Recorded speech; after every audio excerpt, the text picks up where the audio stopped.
But likewise, my friends, there are 10 productive roles that managers play. And you may spot some of these roles in your own life, and I'd like to share them with you. Here's the first one, the facilitator.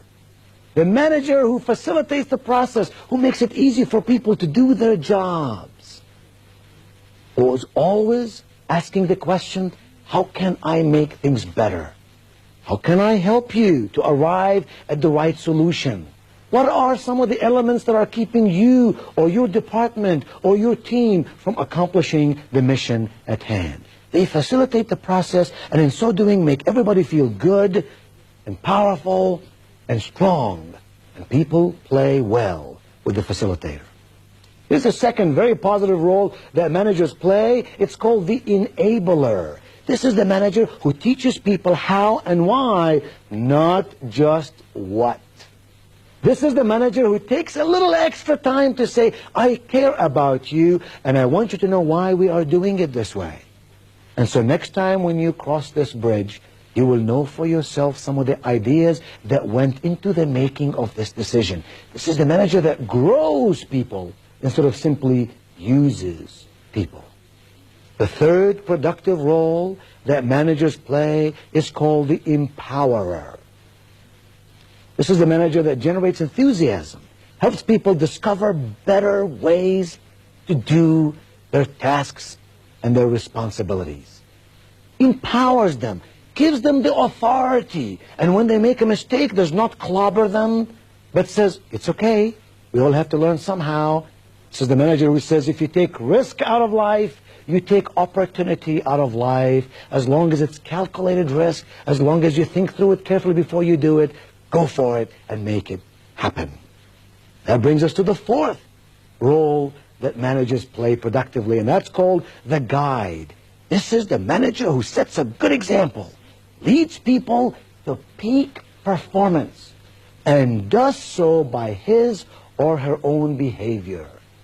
These are the managers who don't say, do as I say, but rather say, yes, indeed, do as I do. They're the guide. They show us the way, and they lead us to prosperity and success. The fifth role is called the encourager. This is the manager who helps people believe in themselves, lifts people when they feel down, but without assuming the responsibility for their problems. Do you know the manager I'm talking about? The individual who lifts you up and makes you feel very special and moves you along the way to success, but does not necessarily do the job for you, does not necessarily assume all your responsibilities, rather just helps you to do them well. The sixth role is called the complimenter. This is the manager who tries to catch people doing something right and then rewards them for it. He always compliments in public and always criticizes in private. I don't mean by compliments that they're empty compliments that have no meaning, because if you give compliments coming and going day in and day out, the person who listens to those compliments is an intelligent human being. If they regard this compliment with any sense of significance, it must be a genuine compliment. It must be a compliment that the person says, I'm glad my boss noticed me doing something right. It makes me feel good that my manager complimented me on this project. Number 7, the peacemaker. This is the manager who works constructively to settle disputes. This is the manager who serves as an advocate to both management and workers. You know what I'm talking about? This is not the manager who simply passes the buck. This is the manager who says, management is here, employees are here, how can I build between those two a partnership for profit? How can I bring those two to understand each other, to work with each other? How can I build an understanding in management for the needs of employees and in employees for the needs of management? That kind of manager, my friend, is a magnificent person. Company person, but also a people person. And then the eighth productive role that managers play is called the communicator. Can you think of anything more important in human relationships than your ability and my ability to communicate effectively with each other? To speak in a way that people understand? To listen to people in a way that they know we care?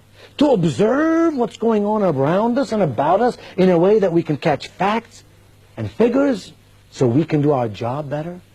Communication ultimately is at the very heart of all we do. We're not machines, we're persons, and persons must communicate. The manager who knows how to explain to his or her people what to do and how to do it and why it's important that they do it is a communicator, and we need more and more of those managers. Number 9 is the challenger. This is the manager who shows people their potential without highlighting their failures. This is the manager who rewards people for their progress. Fair? Yes. Accurate? Yes. Does not give away anything that doesn't need to be given away, but is always tuned in to what's going with the people and how they can go to higher degrees of peak performance. And finally, the 10th productive role that managers play is called the evaluator. This is the manager who makes it clear what is expected. This is the manager who inspects the results and lets people know exactly where they stand. Don't you love the person who evaluates the process and shares with you in a loving way the results? You know at all times where you stand with them. There are no hidden agendas. You're not afraid of the unknown. You know where you are. And when you do something well, they reward you. And when you don't do something well, they tell you how you can do it better the next time.